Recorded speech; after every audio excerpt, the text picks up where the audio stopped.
Bonjour, je m'appelle Rohadem. Aujourd'hui, nous sommes rentrés avec une nouvelle histoire deux histoires, de nouvelles histoires qui sont le rossignol de l'empereur et la paire de lune et la princesse. De livre le soir avec mes héros de beau du monde.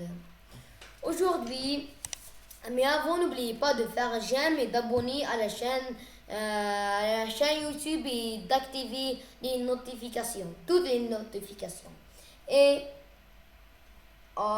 aujourd'hui, je vais vous dire aussi un peu, je vais vous faire un emploi du temps et je vais le faire dans la bannière.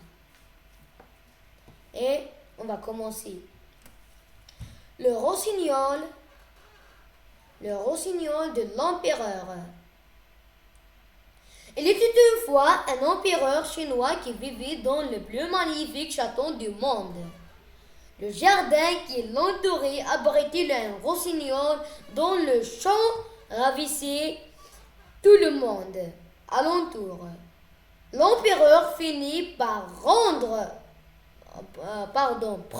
ombrage de la renommée de l'oiseau et dit: Qu'est-ce que donc que ce rossignol dont tout le monde parle?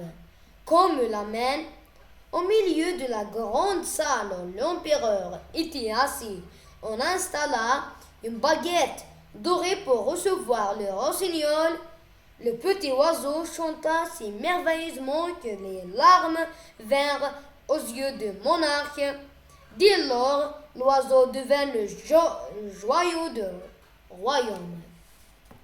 Un jour, l'empereur reçut un rossignol mécanique tout couvert de pierres qui imitait le chant de vrai rossignol et chantait si bien qu'on organisa un concert de oiseaux, mais le duo sonnait complètement faux car le vrai rossignol chantait selon son inspiration, tandis que l'autre suivait le mouvement de la mécanique. L'oiseau artificiel était infatigable et si beau à regarder qu'on chassa le véritable rossignol. Un an plus tard, alors que l'empereur écoutait avec délice son oiseau mécanique, il entendit crac. Écoutait avec délice son oiseau mécanique, il entendit crac.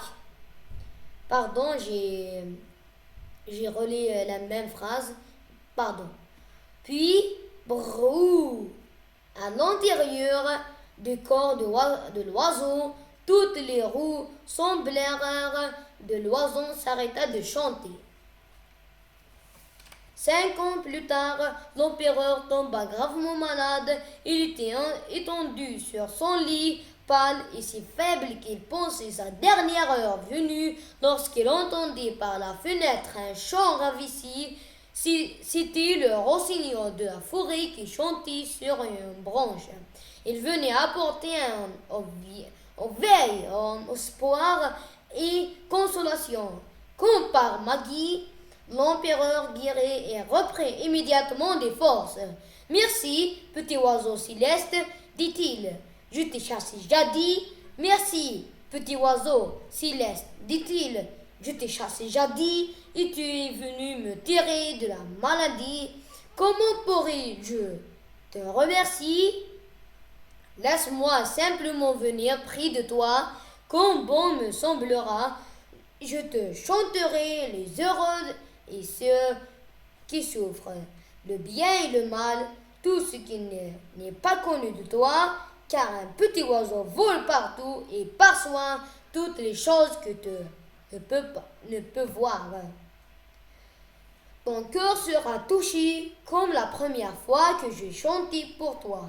Les Chinois qui aimaient beaucoup leur empereur se félicitèrent de sa guérison et l'empereur vécut très longtemps encore.